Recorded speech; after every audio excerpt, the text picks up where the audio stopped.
Yo, what's going on? It is 1 p.m. here in Crystal Lake, Illinois. It means it's time for another live stream. Today is Monday, September 8th, 2025. Guys, we are in marathon season, fall marathon season. I feel like now we have to say that it kicks off with Sydney Marathon.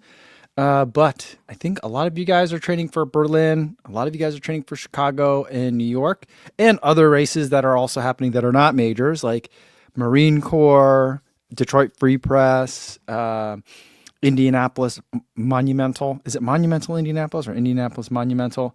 So a lot of races that I know you guys are training for.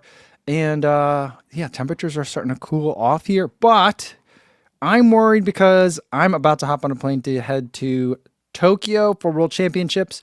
And in Tokyo, it is still raging hot summer. So I'm having a hard time mentally grappling with it. Plus, I'm going to try to do more. I've been to Tokyo a couple of times now, so I feel like I need to do a little bit better of a job being a tourist there. So I'm going to try a couple new things. Before we get into all that, let's say hi to everyone listening on the audio-only version on the podcast. Hopefully you're enjoying really balmy weather. It's been gorgeous running here in Crystal Lake lately, so hopefully you have that too. And for everyone else watching this later but not live, welcome to the #1 drive time radio show on the internet. That's for runners. That's on the internet. Yeah, so this morning, just finished my final installment of the Surviving Sydney series, the Runners Weekend edition of Sydney Marathon. It's an hour long. I wasn't intending it for it to be that long, but hopefully you guys enjoy it. And I'm already mentally, I'm moved on to Tokyo now because I'm heading there on Wednesday, but I still want to do a race debrief and something that's going to be for people that are running the race next year, like a how-to. So I still have to do some Sydney stuff, but that's what's been on my mind. I got a bunch of packages here I got to open, but we'll get into it. But first, let's see who we got here in the chat. Plandar says, yo, what's going on? I think that's what that says. PLNDR, Plandar. JC says, hey everyone, Boston registration week. I'm still undecided. Everything is so expensive. Everything is expensive, JC. Things aren't going to get any cheaper. I was listening to, not listening to, I was, so I'm not going to be registering for Boston for the third year, fourth year in a row. Or however many years it's been since I ran it. Once this was plenty for me, although I've been there every year since. But I won't be. But I was looking at, and I have right now my only, I think maybe, does last year's Berlin Marathon count within the window? Because that race was faster. That was like a 13:07. So that'd be almost a 2-minute buffer. My Sydney time was an 85-second buffer for my BQ group. And I was reading something from a guy, I think his name's Running with Rob. He's a Canadian guy, data guy. I don't know if he is by trade, but he is on his website. And he's predicting you're going to need a -6, even with the adjustment in times, based on his data. And so, that's crazy. Basically saying you would have needed a BQ -11 last year. 11 minutes last year. That's just wild. So, may the odds be forever in your favor, guys, for those of you who are trying to get into Boston, and good luck to your wallets. Sean says, hey, KRC, ran my highest mileage week. That's awesome. Good job, Sean. Ran my highest mileage week since surgery last winter and feels like I'm finally in an okay place. I'm sure that'll change tomorrow. LOL. Well, it might be hard. Your body could get through it one week and then, you'll feel it the next. So be careful this week, but that's awesome. AJ says, maybe it's time to change the waiting screen image. That waiting screen image has been there. I used to try to change it a lot of times or make a thumbnail for each episode, but I just kind of left it. And it's been that way for a couple of years now, maybe 3. Well, that interview that I was on and that waiting screen image, that was when I got interviewed by the local news, and it was after kind of the pandemic, but still when people were kind of socially distancing. That's why I'm so far away from the microphone. But that's how old that image is. Soy says we got a puppy this weekend, just in time for my last big mileage week. A fits 18 out of 70 before the taper. Whew. Whew, whew, whew. Good luck with the puppy. That's awesome. AJ is registered for Boston and 509 under the cutoff. I feel like that'll be close. I think that if the cutoff is, I'm not a data guy, so I'm not like, I think the guy's name is Running with Rob. Does anyone know? Or Running with Rock, or some one of those two things. But I'm not a data guy. I haven't looked at the numbers like he has. People have asked him, "Are you taking into account the fact that the standards have changed this year?" And he's like, "Yes." I think it's going to be about 2 minutes. That's what I think. I don't know. Mark Peterson, are you running in Twin Cities this year? Is that what you're doing? I don't know. I feel like I feel like if there's gonna be a Tim Waltz cheering section, I might go run Twin Cities just to give a high five. You know what I mean? I think that'd be fun.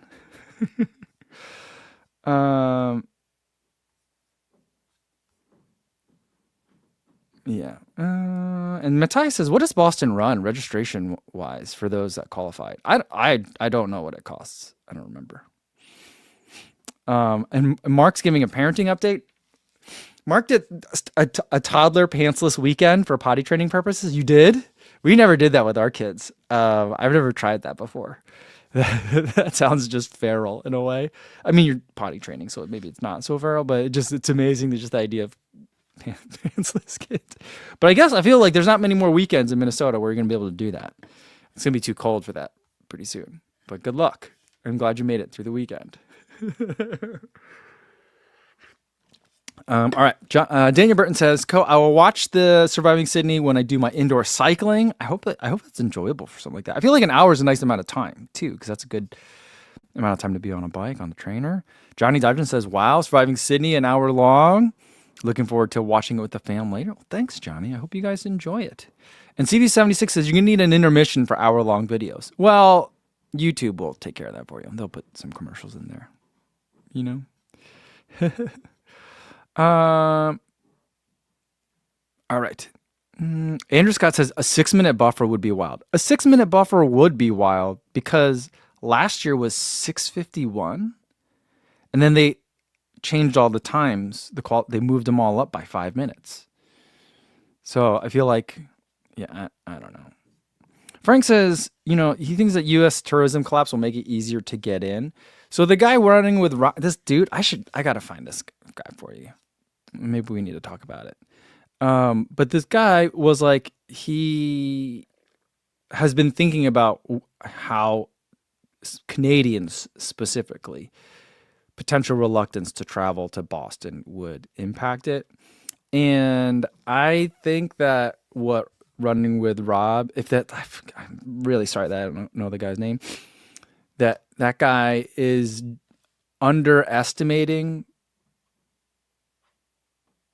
the fact that I think that there's like a high percentage of mega friendly runners that run Boston. Like if I were to pick a race where they would be like, oh man, there's a lot of mega here. Other than a triathlon event, if it was just a regular road marathon, I would probably say Boston would probably be one of the highest. I mean, maybe Marine Corps, but I don't know. I don't even know. That's kind of what I think. That's just a speculative guess. Anyway, Brandon says, any chance I could get a PR bell for my 125 hash yesterday? Absolutely. It's a speedy time. First time running a competitive half, so I don't have much to compare it to, and ran the City of Lakes in Minneapolis. Was it hilly, Brandon? I feel like every race in Minneapolis is going to be hilly. Man. TPM 521 says, my first time registering for Boston. I'm 16 minutes under qualifying time, so I'm thinking I've got a great chance. 62-year-old late runner.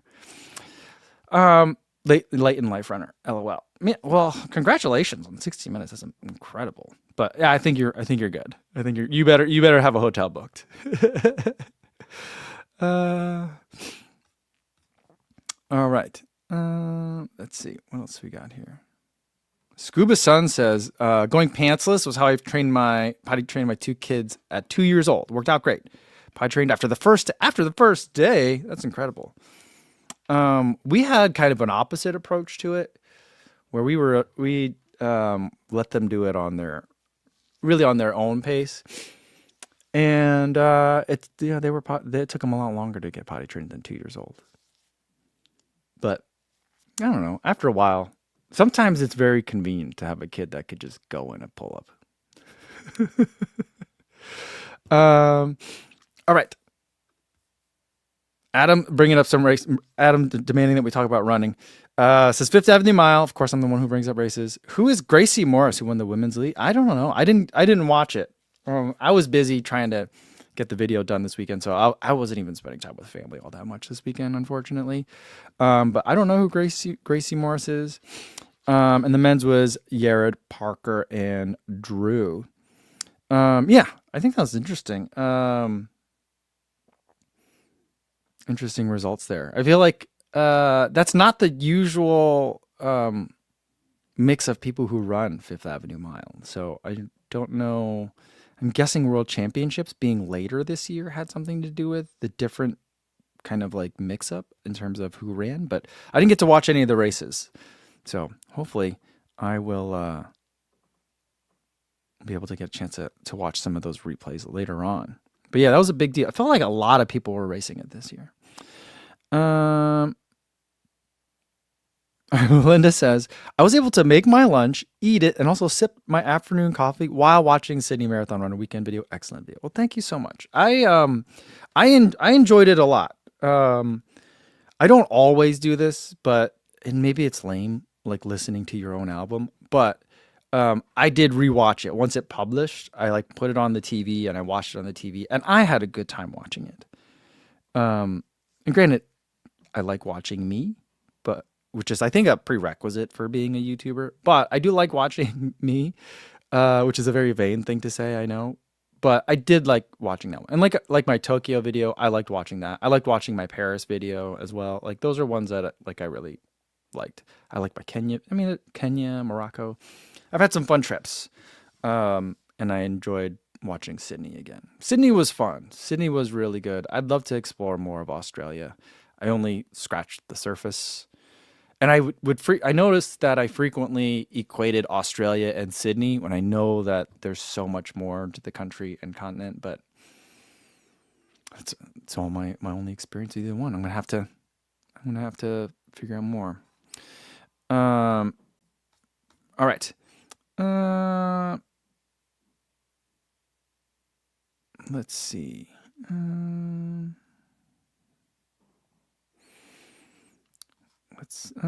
right. Stevie76 says, I thought your disclosure statement in videos was out of courtesy, but apparently there's an FTC rule that requires it. FTC even has a guide for influencers. Yes, I'm aware of both of those things. When I started doing it, there wasn't clearer guidelines to it.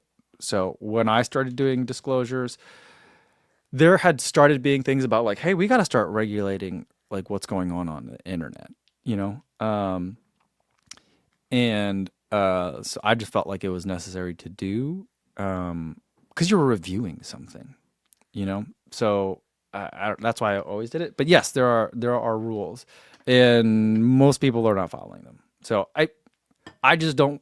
One, I think they're important, guidelines or not. The other thing about disclosures is that I feel like someone's going to be made the example of at some point, and it's not going to be me, or better not be me. Otherwise, I'll burn the building down. Just kidding. All right, let's get to some packages. All right. So I got a bunch of packages while I was going to Sydney. I had to leave really early, so stuff that I thought would get here on time did not get here on time. And so this is a package from the feed. This is stuff I bought myself. Speaking of disclosures. And I was hoping to have it in time for race day. But it arrived I think I could have picked it up like on the way to the airport if I had wanted to, but I felt like the main thing that I needed out of here was gels, and I figured I could get gels at the expo. I ended up not finding the gels I wanted at the expo, which is ironic because Precision Fuel is what the gels I was looking for, and they're from Australia. I didn't see them at the expo, but anyway, I didn't look that hard. But so here's some more stuff that I got. I've been taking creatine, And so as I start getting ready for my next marathon build, which will start in about a week, for Valencia, I thought I would continue taking creatine. Is it helping? I don't know. I like it so far, but how much it's helping really, I'm not sure. But people that I respect in this space, in terms of runners taking creatine and endurance runners taking creatine, seem to think it's okay or good for you. So I'm doing it. I'm taking 5 milligrams a day. And then, so I got 2 different brands. I got one Podium brand. They have the Inform Sport logo on it. So that's kind of why one of the reasons I picked this one. And then this one from Momentous. Momentous always feels very fancy to me, but it's NSF certified sport. I don't know what the difference between those 2 designations is. But these are like little sachets, little packets of it. So I can travel with it and not have to bring a big tub of powder through customs. Next thing is I bought a bunch of Precision Fuel gels. I think I have a bunch of non-caffeinated ones, but I bought caffeinated ones. And then this is what I love about the feed. They'll just throw a bunch of stuff in a bag. So I think, did I just buy caffeinated gels? I bought non-caffeinated ones gels too. That's what I thought.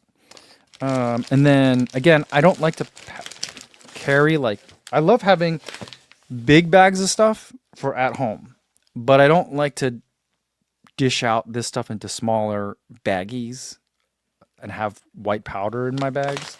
So I'm going to Tokyo and I'm going to be traveling, whether it's, I think I had bought these to bring to Australia with me, but probably didn't need to. And I was thinking maybe I'll take them to Tokyo because it's going to be hot, but I'm probably just going to drink a bunch of Pocari Sweat and get stuff from vending machines. But again, it's just good to have packets of stuff. I got 3 of them because I like the Dahl Watermelon. It's my favorite. It's got plenty of salt. So that's what's in the feed box. Vinny Belavacqua said, did you cycle off the creatine prior to Sydney? You're going to have to tell me about that. I don't know anything about cycling off. What is it?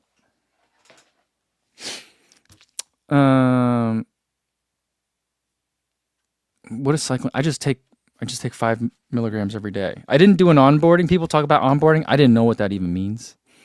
So I just take a scoop of it. I drink it in the morning. I don't know. Frank says, do you ever feel concerned that maybe you've hit your last marathon PR? Yes, all the time. I started thinking it like a year and a half ago. So Valencia is going to be some sort of, one of my favorite lines.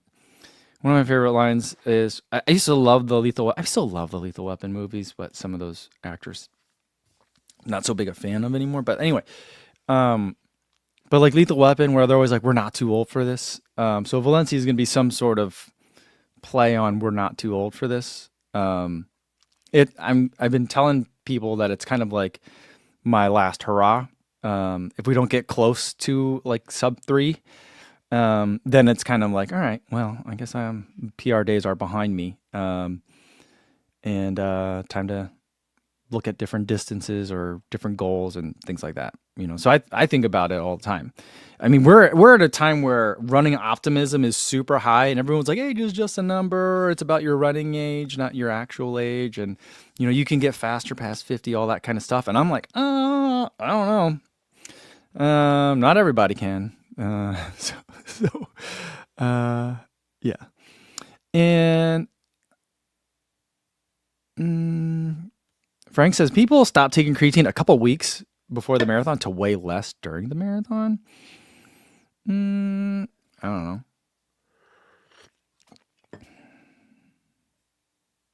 That doesn't seem like a big reason to it. And Mark John says 5 grams per day will do you good.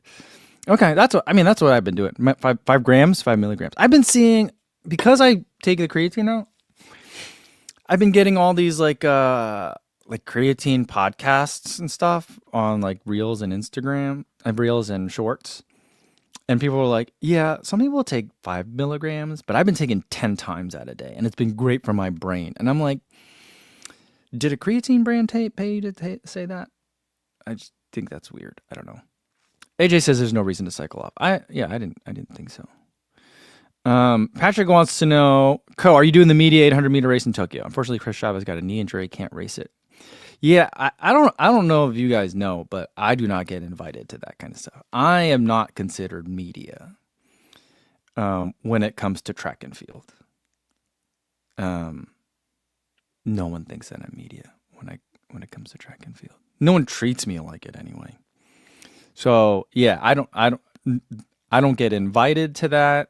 I don't have press credentials for World Athletics. I'm going with ASICS, so to the extent that I may have access to places, it's because a sponsor has provided it for me, and not because I've gotten media credentials. Not for World Athletics. Same thing for the Olympics as well.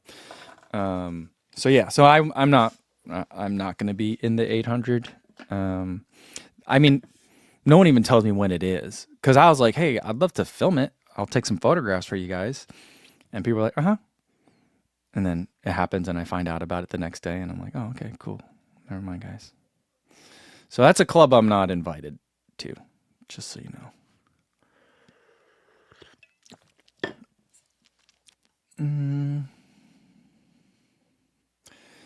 Ogazy says, apparently taking 10x the creatine dosage is a thing. Benefits with people with depression as well.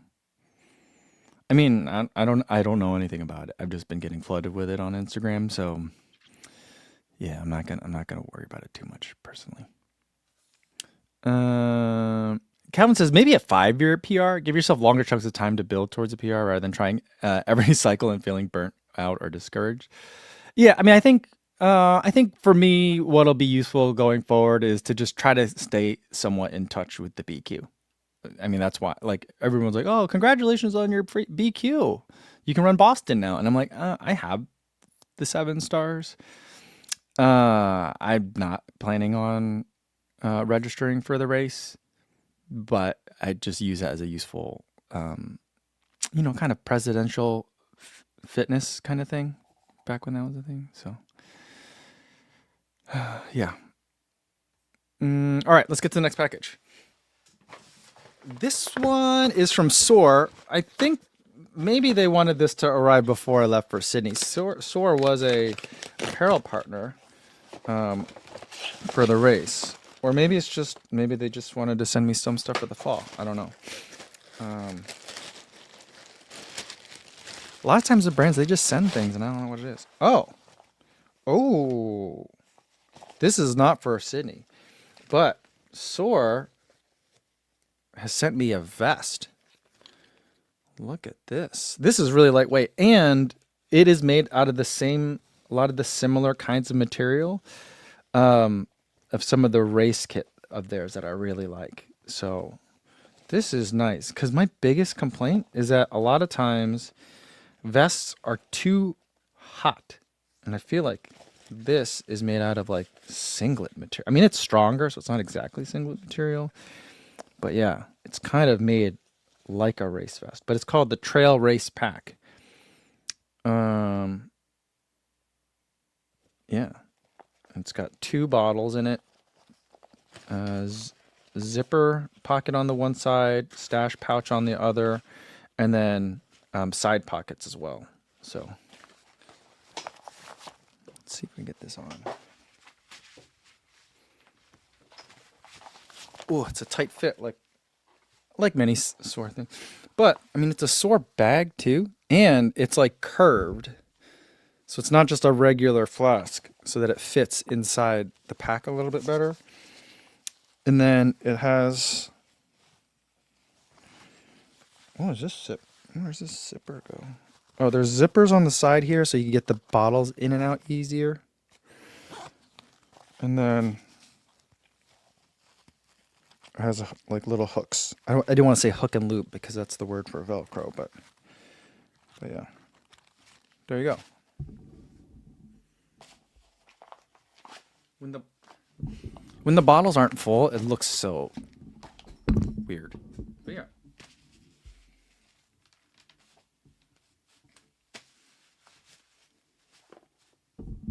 All right, I like that. All right, so this is good. just knocked over a package. Yeah, this is a nice pack. I because it's fall, I really want to get into the woods and start doing some running, trail running.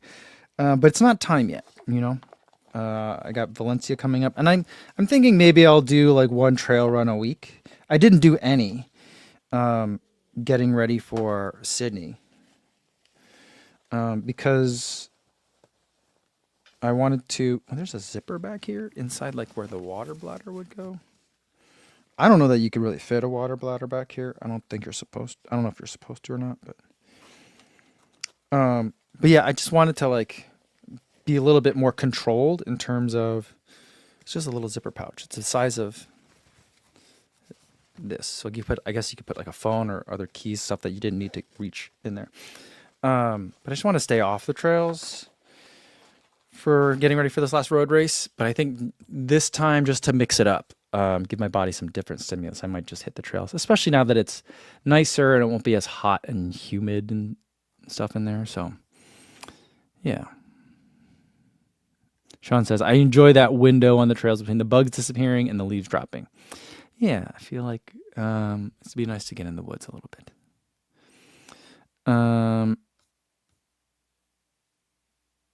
Yeah. All right, let's get to the package that I knocked over.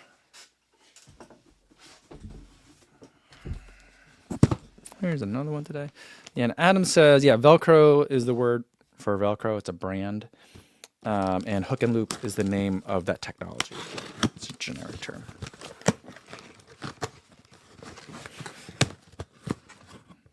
Like goo and gel. This one is from Shokz. I've been wanting them to send me this for a while. And it finally arrived. Now, normally, here's the thing. Everyone that I've interacted with at Shokz, super nice people. I really like the organization, but I don't love the wraparound, like, shoot music at your ear technology.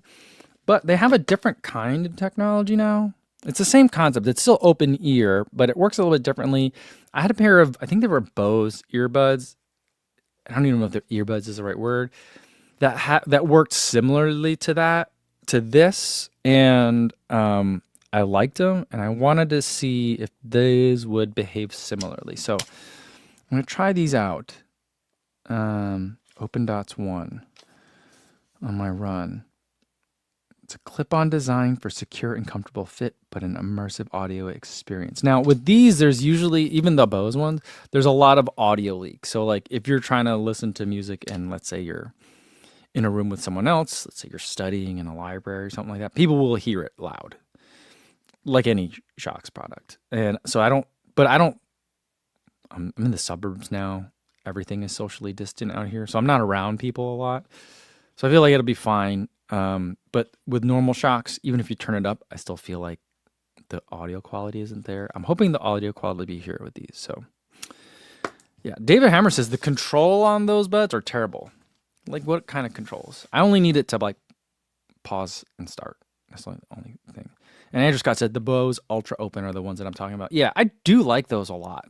They're a little bit heavier than the earbuds that I normally run with. But I do like the sound on those. They're surprisingly good, you know? And so I'm hoping for the same from the Shokz here.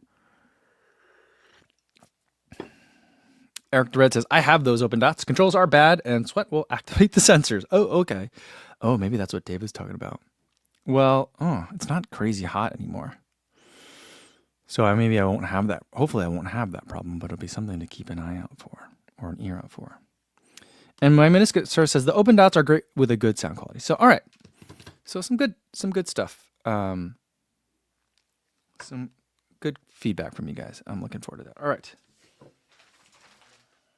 Next, I don't know what this is. This package is from Atlanta Track Club. So, that's what this is. Yeah, I signed up for the virtual I run with Mod 5K, and this is the shirt. So yeah, so I normally don't sign up for virtual races. I don't like the concept that much, but I did want to support this event and hope that it can continue operating, and I want to support the foundation. So I didn't know they were going to send me a shirt, but yeah, very cool. So happy to have received that. So that's another thing I bought myself. Let's get to this big package. Last week I opened a package from ASICS. This is another package from ASICS. I'm assuming this is something that they want me to bring to Tokyo. And it kind of feels like there might be shoes in there. Last time we were talking about it, and they were like, they sent you all that, but they didn't send you any shoes. And I was like, I don't need shoes. But they've sent 3 pairs of shoes. It's 2 pairs of shoes and then some clothes. So let's take a look at these. This looks like an ASICS t-shirt with like a ASICS logo. Says sustainably sourced. Parks Explorer tee. Let's see what's on the back then. So let me tell you about what I'm going to try to do. Oh, this is pretty.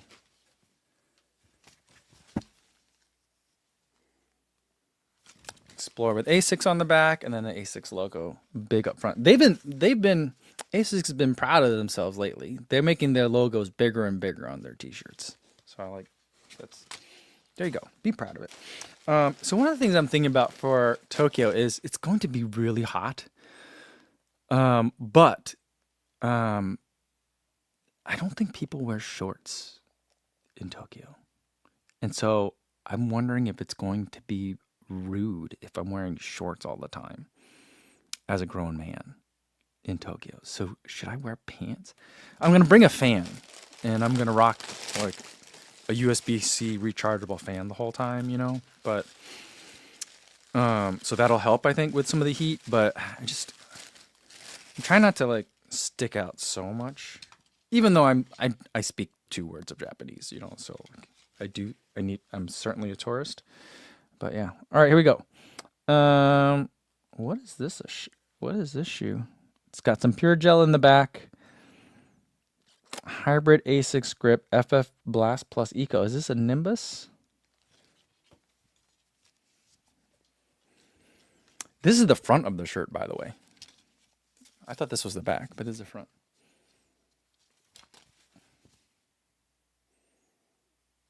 But yeah, it's definitely a Nimbus in here. Weight 305 grams, heel height 40 millimeters, and forefoot height 30 millimeters. Right? Yeah. Also sustainably sourced. So that's nice. Now let's get through the shirt a little quicker. Oh, this one has an embroidered ASICS logo on it. And that's it, just white tee, clean, very clean. Love that. And then this is, and so the other thing that I'm planning on doing, so I looked at our itinerary, and I don't know if sumo has seasons, and maybe that's why I haven't seen a sumo match before, but on our itinerary is something that says sumo. I don't know if we're going to go visit a sumo stadium, meet a sumo, maybe even a yokozuna, but we have sumo. But I also want to do a tea ceremony, so that's something I'm trying to figure out. All right, this shirt, super thick, very heavy. Got an ASICS patch on the bottom of it. This shirt is going to be so hot to wear in Japan, but I'm totally bringing this one. For sure. All right. That's the clothes. And then as far as the shoes go, we've got Nova Blast 5 Tokyo edition. The colorway is blue fade and Edo purple. Oh, this is clean. You guys know I like a speckled midsole. This is great. I like this. And it's got a special tongue badge on it. You also can see inside the heel cup, which might be easier. Tokyo collection, and that's a stadium where all the events will be. So the question is, do I bring this Nova Blast to Tokyo, or do I bring back the Nova Blast Bandit collab? back to Tokyo. I've already brought the Nova Blast Bandit collab back to Tokyo, so I feel like I need to bring this one, but I feel like everyone's going to have this one there. I don't know. JC says, tell us the color. To me, it looks like really light purple. That's what I think it is. And Calvin says, bring the Bandit pair. I feel like I got to bring the Bandit pair, especially because I feel like there aren't a lot of those in Japan. I feel like there weren't a lot of those globally. And so when I brought it last time, people were like, oh, that's pretty. What is that? They didn't know what I was doing. Thomas says, bring both shoes. I mean, I feel like there's a lot of shoes. I mean, I'm going to probably be buying some shoes in Tokyo. And then I also have to bring running shoes. I have to bring casual shoes. I mean, you got to flex when you're in Tokyo. This is, speaking of casual shoes, is Tiger Runners 2. I actually can't tell you what this would be off the top of my head with the name, but ooh, these are pretty. Oh, this color is great. Look at this. This thing, I love this guy. Great color. Easy foam in there. Check that out. All right. Yeah, just a really, it's a little bit taller than the ultra thins that you might see in some of the Onitsuka line, but this is definitely a retro. This will be fun to wear to the meet. Nice. I like this. It's like green color, green and white. It's like puffy on the sides too. I feel like it's going to be real tight through here in the pinky toes though. So this will not be my travel shoe. But this is one I think I will wear around a lot once I get there. All right, cool. All right. Let's see. Let's go to the last package. And I don't know if this is under embargo or not. It's apparel. And there's only one brand that does embargoes on apparel, and that's Gore Wear. But I feel like they don't watch this. I feel like most people that are interested in Gore Wear's products, other than you guys, are not watching this. So we'll take a look. I do feel like it's part of the fall. I don't think it's winter collection. So I mean, if it's not out now, it should be coming out soon anyway.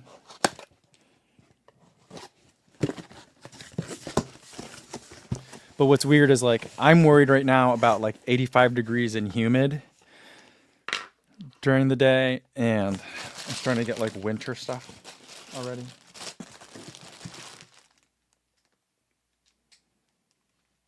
I don't think this is the color that I thought they were going to be sending, but all right, try it. First is the Concurve Thermo Hybrid Tights. Ooh, look at that.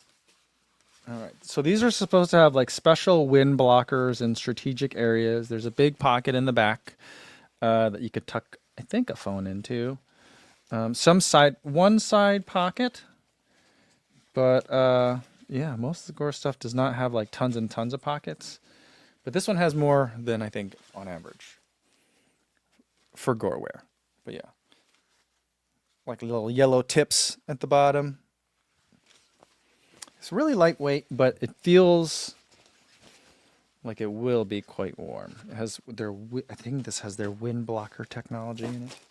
The jacket definitely has the wind blocker technology.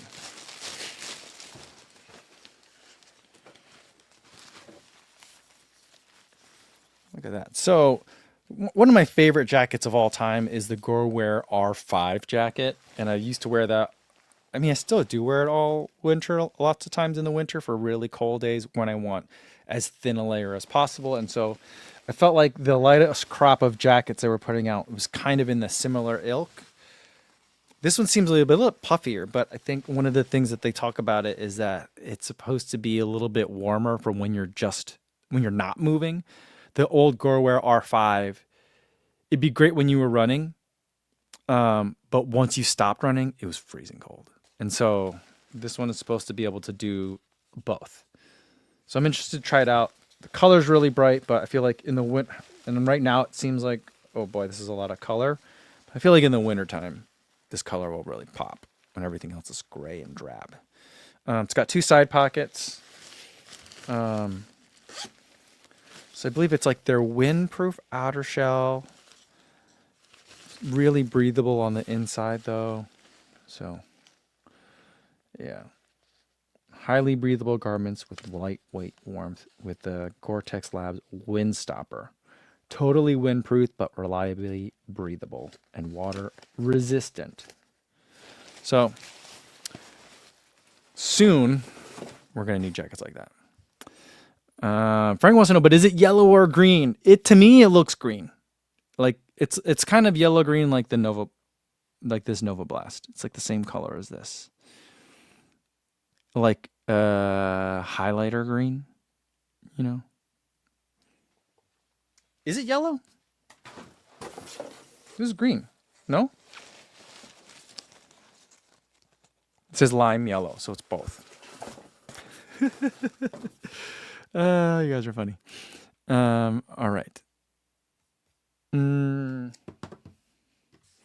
Calvin has a question. I might have missed it, but what watch are you wearing now, Co? So after the incident with my watch strap, which is not Garmin's fault, because I was using an aftermarket Velcro strap or a hook and loop. Sorry, I heard some noise in my headphones. I thought maybe it was something else going on. So I was using an aftermarket hook and loop strap. That's like $3. So my fault for trusting that all summer long. But anyway, I haven't got a new one yet to replace it. So like it still doesn't have one. But I have been meaning to get to testing the Coros Pace Pro. Is that what that is? Yeah, Coros Pace Pro. So that's what I'm wearing now, and I like it. It's really bright. A couple of things, and I'm sure I could change the settings, but this does not wake up on your wrist. You have to push the button, and then sometimes like you have to hold it for it to actually get bright. And so little things, but when it gets bright, it's really bright, and I like that. Yeah. There's only 2 buttons on it, but it has a dial and a button. So I guess there's kind of 3. But I like it. The thing that always that I always forget about when I leave Coros and come back to it is the pace lag. It takes a long time for when you change pace from, let's say you're doing intervals, for it to register. So whatever you're looking at is what you were doing like 30 seconds ago. And so that's something that I've just been getting used to. But this week and next week, or last week and this week, I've just been doing easy runs, and I don't really care what the paces are. So it hasn't been a problem. I haven't really cared. And to be honest, even when I am doing workouts, I'm not really looking at the paces that closely. They don't matter that much. So, Calvin says, so the foot pod is still needed? Yeah, the foot pod helps. The foot pod gets it closer to Garmin in terms of responsiveness, in terms of adjusting pace. But even then, I don't think that it's as fast. Which also means it's not as twitchy either, So there's pluses and minuses on why Coros does it the way that they do. But yeah. Sean says, I might need to upgrade to this Coros Pace Pro. Since my rapidly aging eyes are having trouble reading the screen on my old Apex Pro. I mean, for real, like I think I'm now, I think Sunto has been too dim for a long time. And now that I am aging, I feel like it's definitely too dim for me to run with Sunto anymore. Yeah. And Frank says, the Coral still doesn't let you adjust the smoothing. I mean, it may. I just put this watch on like a couple days ago, and I haven't looked at any of the settings. What is pretty annoying, though, is my daughter took one of my old Coros Pace 2s, and she's been running with that. And the charger for the Pace 2 and the Pace Pro looks identical, but it's slightly different. So we have to have 2 different chargers still, even now though we're watching the same using the same brand. And Calvin says, aging will justify getting the $2,000 Phoenix 8 Pro with the micro LED screen. I feel like $2,000 Phoenix 8 Pro with micro LED screen sounds like AI generated slop. It doesn't sound like a real thing. I mean, I guess the Phoenix Pros have always been really expensive, way more expensive than I would ever want to spend on a watch, but that sounds really expensive. And micro LED sounds made up, if you ask me. But yeah. So that's all I have for packages for today, guys. I'm leaving for Tokyo on Wednesday. So I won't see you guys on Thursday or next Monday either. Because next Monday, I like the way that they did it in Japan. Normally, World Championships, the marathons are on Saturday, Sunday, men's one day and women's. Usually women go first and then the men, I think. This time they did it so it's Sunday, Monday, because Monday is a holiday in Japan. And so that's kind of cool. But next Monday, I will be running around the streets of Japan trying to follow some of the athletes. I looked at the course today. I think I'll be able to see him basically 3 times, near the start, at the halfway point, and then near the finish. The way the course is set up, they're going to be moving way too fast for me to see them any more times than that. So it won't be a ton of times, but hopefully it'll be enough for me to have some interesting footage. Looking forward to seeing the Americans race.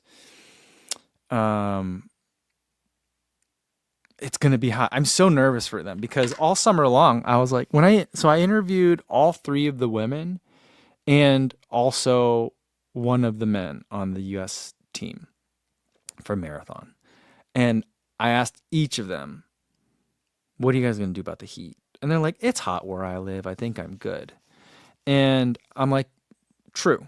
Fresno, California is very hot. Phoenix, Arizona, very hot. And I'm guessing those places are still hot now or whenever they left to go to Tokyo.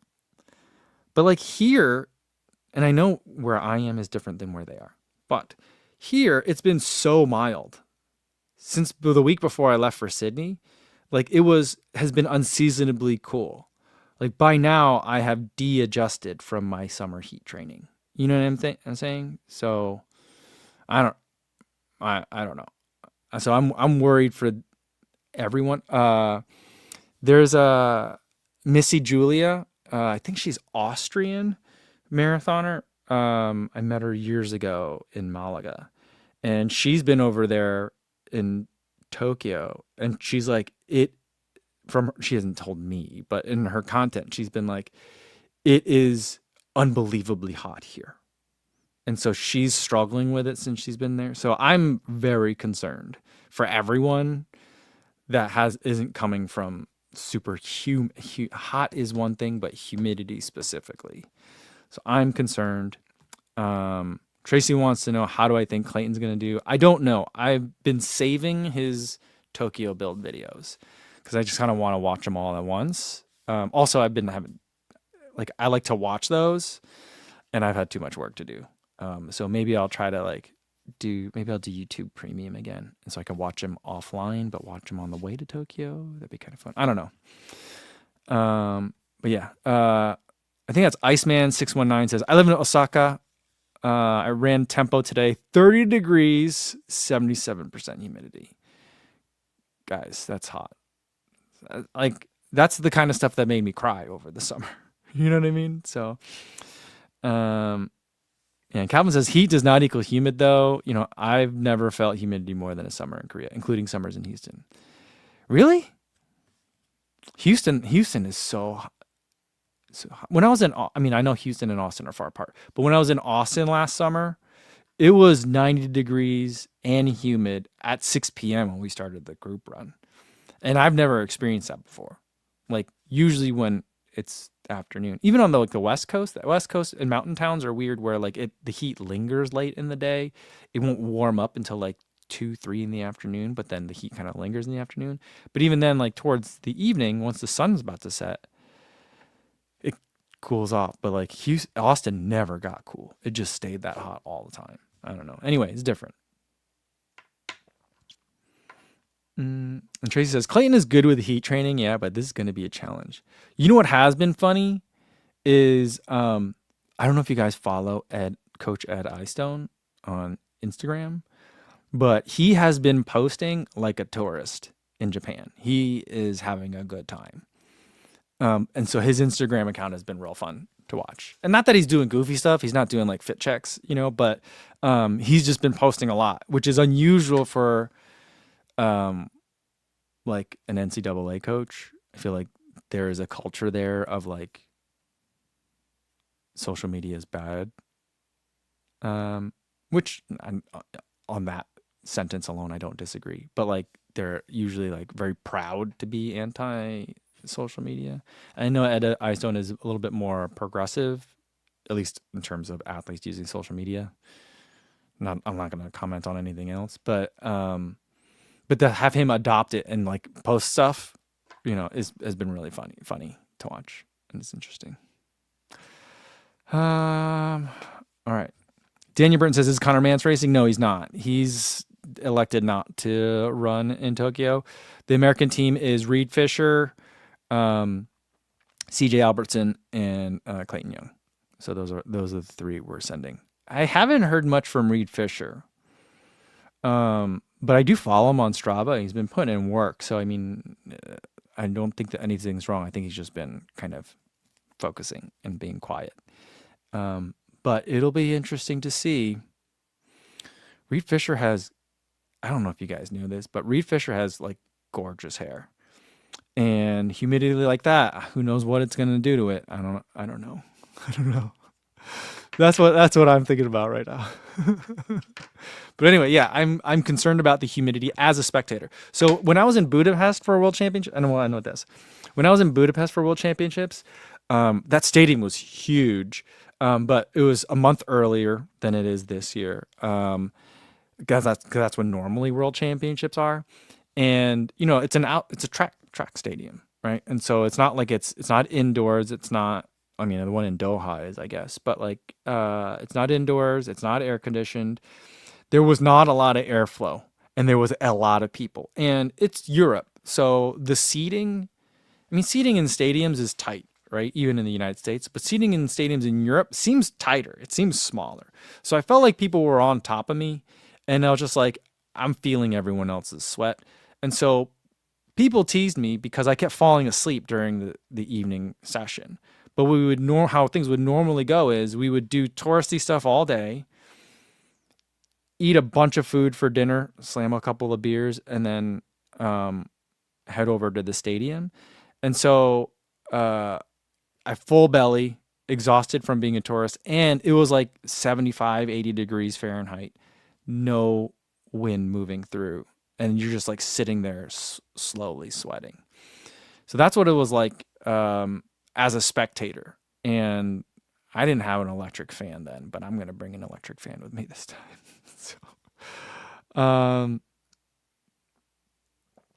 Yeah. Iceman says, what are you most excited to eat when you arrive in Tokyo? I saw melon pan on your list on IG. Yeah, I'm going to go to ASICS.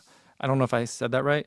I've never been to that neighborhood before, but I think I'm going to probably go there maybe multiple days and just spend a lot more time there. But the thing I'm most excited about is just eating ramen. I'd like to go to Ichiran again, but because I've been there every time. But also just anywhere that has a vending machine to do your order for your ramen. That's kind of the place I want to go. I just want to eat bowls and bowls of really hot. I mean, it's gonna be hot, so will I want to eat ramen that much? I'm not sure, but I will. So that's kind of what I'm all about. I want to eat. We're not going to be. I think our hotel's not. Well, we might be close to the Ichiran, but yeah, that's what I want to do. And Iceman says, try the Ichigo Daifoku in Asakusa, strawberry inside mochi with red bean. All right, I'm gonna have to screenshot this really quick because I'm gonna write that down. All right. And Thomas Wendell says, I'm here for Co-Food Con in Japan. Yeah, I'm up in the game this time. I'm gonna spend much more time focusing on the food that I'm eating. Um, because usually I've been really embarrassed about it. But yeah, so we're gonna do that. Yeah. Kevin says the sukumen. I do like sukumen a lot, and I feel like in the summer that'll be more refreshing to me to eat. I don't know, but we'll see what we get up to. A lot of the meals are kind of a lot of most of my itinerary is spoken for, but I have a little bit of time where I'll be able to wander off on my own, and that's where I think things are going to get funky. I hope, in a fun way. So that's it. Um, Scuba Sen said, "How many flat whites did you drink on your trip?" I was saying that I was having 5 a day. I think it was more like 3 to 4, but that's about how many I had every day. The flat whites, I mean, they're just slammable. I mean, they come in cups like the size of this lens. You just 3 sips and I'm done with it. But that's kind of what's nice about it too. It's a pleasant little drink. I like it a lot. All right. Kevin says, "What souvenirs are the family wanting while you're there?" Both my kids want event merch, so I'm gonna try to get there early on one of the days. And I asked my younger daughter if she wanted a stuffed animal, whatever the mascot is for this meet, or if she wanted a shirt. But my older daughter always wants like a running shirt, so I'm just gonna get 2 running shirts. And then if I go to that cat temple again, I might get a wishing cat for my older daughter as well to match the one my younger daughter has. Otherwise, I think I might get my younger daughter usually likes some sort of keychain, so that's something that I do. For my wife likes gin, and so I usually just get her some gin at duty free on the way back home. Um, yeah, and so not that my wife is a booze hound, but to the extent that there is something that my wife will tolerate as a souvenir, gin is something that she's usually like, oh, okay, I'll take that. So yeah, yeah. So that's gonna be it. Johnny says, "Have a great trip, Mike." I will. Thank you so much, guys. Um, yeah, that's gonna be it for today. No live stream Thursday or next Monday, so I'll see you guys in like 10 days from now. Enjoy the Surviving Sydney final episode, and I'll make one more Sydney episode before then, and then it'll be on to Tokyo content next. All right. So enjoy the weather. Be safe out there, guys, and I'll see you guys next time. Thanks. Bye.